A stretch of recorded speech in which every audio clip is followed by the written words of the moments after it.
Yeah, Slocky, man. Call came through. But anyway, where the hell was I at? It says to catch the cold moon at its fullest. If you look up, it says if you miss that moment, you still get a chance to see the lunar show. Although the moon isn't officially full until Saturday, it would appear full for 3 days from Friday evening through Monday morning, which is 17th through 20th. Which the winter solstice is basically you lose a minute of daylight every single day into I believe the spring equinox or something to that degree. But regardless of that, usually around February, time starts to kind of kick back in gear. So you're gonna notice it's gonna start getting dark around 4 o'clock, 4:30 in the evening. But by the time late January, March, things are gonna start to kind of get back down to what 5:30, 6 o'clock. It's not usually long at all because from that point you start to gain a minute into what they call the spring equinox, which by March, April is gonna be getting dark around 8, 9 o'clock at night. All right, sometimes 9:30, depending on what part of the country you're in.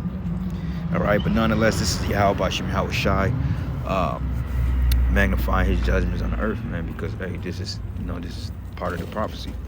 You know, what's up, bro? So in the reads here, it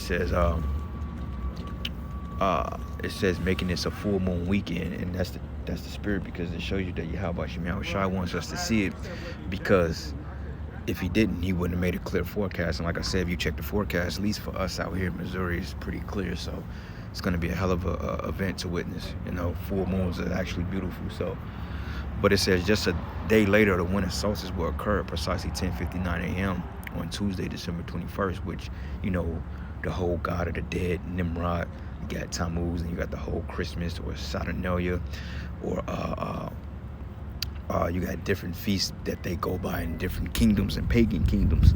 But nonetheless, the people are getting ready to gear to celebrate this feast of Saturnalia, which is totally wicked and demonic, man. If you learn how to trace the origins of this particular holiday, so to speak, man. Okay, so through the spirit, man, Yahweh Shem Yahweh Shai is getting ready to bring some serious judgment to Babylon the Great and the inhabitants of Babylon because of the wickedness that they've lived. All right, and it's a good thing.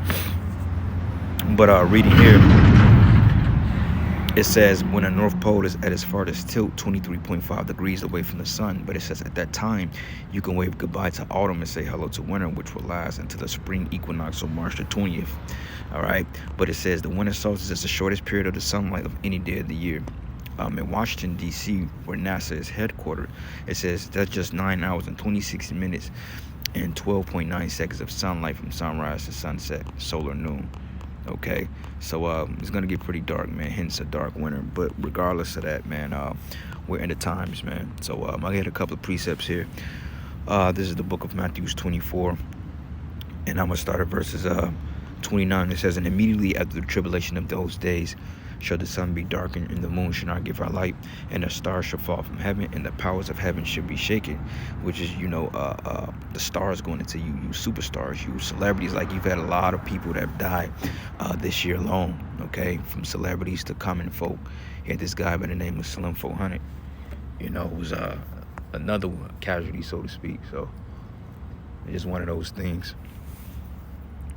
You had Slim 400, then you had this other guy, man. He played for the, forgot what football team he played for, but he was a prolific football player, and he died at the age of 33. So, yeah, we're in the time of judgment. All right, and it says, then shall appear the sign of the Son of Man in heaven.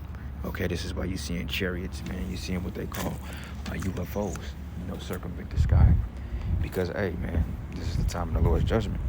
It says here, and all the tribes of the earth shall mourn, and they shall see the Son of Man coming in clouds of heaven with power and great glory. Okay, and these are the things that we're getting ready to see on a whole different playing field. Getting ready to get real, real bad out here. And it says that he shall send his angels with the great sound of a trumpet, and they shall gather together his elect from the four winds, from one end of heaven to the other. Okay, so these are prophecies that's coming to pass, man. So blood moons, solar eclipses, lunar eclipses, all these things are predicated to the Lord's coming. And you can expect more events, because it's not even ironic or a coincidence that after we've had that lunar eclipse a few weeks ago, then you had the Midwest to get rocked, 12 states to get rocked by tornadoes in the middle of December, which is unlikely. You know what I'm saying? That's highly unlikely. So it's getting ready to get bad out here. And it says here, now learn the parable of the fig tree. It says, when its branch is yet tender and putteth forth leaves, ye know that summer is nigh. So likewise, when you shall see these things, know that it is near, even at the doors. Okay, so hey, at the doors, man, you know, it's real close, and you can expect more signs of the heavens. You can expect more abnormal things to happen, and they're gonna get more intensified, because now we're gonna start seeing ships in its entirety. We're gonna start seeing angelic beings, both right hand side and left hand side. Okay, we're gonna start seeing these things, and the Spirit of the Lord has prophesied it through His men. You know, so with that being said,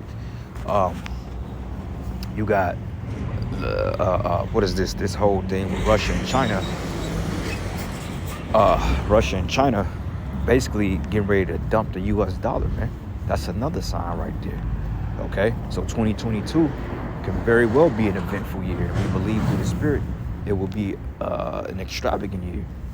You know, a good year for the men of the Lord, at least, because now we're going to start to see our value increase. People are going to start to gravitate more to the truth, and they're going to inquire about the understanding of the word more, man. All right, so this is why we got to continue to put our best foot forward and continue to push the word, man, because if not, then, hey, we can miss out on a great thing, salvation, and that's what you don't want to miss out on. All right, so anyway, let's go from here. Another precept. Let's go to 2nd Address, the 9th chapter, and I'm going to start at verses 1. And it says, and he answered me and said, measure thou the time diligently in itself. It says, when thou seest part of the signs past, which I've told thee before, then thou shalt well understand that this is the very same time wherein the hires will begin to visit the road which he made. Okay, so like I said, natural disasters. The Lord is using natural disasters to jack this place up, man. All right, whether it be in the form of HARP or Esau's using weather manipulation, regardless, it's still a hand of the Most High, man. Okay, because Esau has all this technology, all this HARP, all this weather modification, but the Lord is tearing this shit down.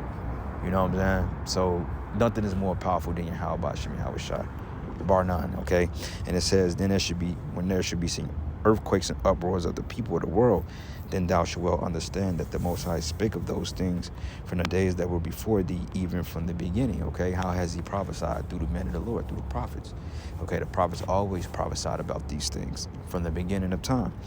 And it says, for as all that is like that is made in the world have the beginning and the end, and the end is manifest, and is manifest through the prophecies. Okay, you see videos of people, economic forecasters. You got videos of people seeing riots. You know, people dropping like flies from the from the 19 variant. You know, stuff like that, and the list goes on. Okay, and it says here, man, you get no fucking privacy around this bitch, man. No privacy, man, but hey, this word gotta come out regardless. But anyway, where was I at, man? I'm kind of distracted. There's people around here. I'm trying to do the show, but, you know, this is the only time I really got a chance to do it. A lot of shit kind of went down, so I had no downtime. But anyway, it says, for as like that is all that is in the world have a beginning and end, the end is manifest, even so the times also of the highest have plain beginnings and wonders and powerful works ending in effects and signs. Okay, so there you go, effects and signs. This is nothing more than an effect and a sign, what they call a cold moon, or some shit Esau calls it, man. Which Esau puts his own name to it. Okay, he's trying to put a name on the Lord's interventions, man, which is off. Okay, which is another reason why this devil got to go down. But it's basically called December's cold moon. And yet it is going to be pretty cold Saturday, at least 35 degrees in our particular area of Babylon. But nonetheless, man, these 70-degree days, that's clearly abnormal for December. You know, give or take a few 50-degree days, you know, it's happened, but not to this particular degree. So anyway, with that, brothers, man, Lord's will, I'll put out another show giving all praises and glory, honor that's due to Yahweh Shem Yahushai. And with that, shalom and blah, blah, blah.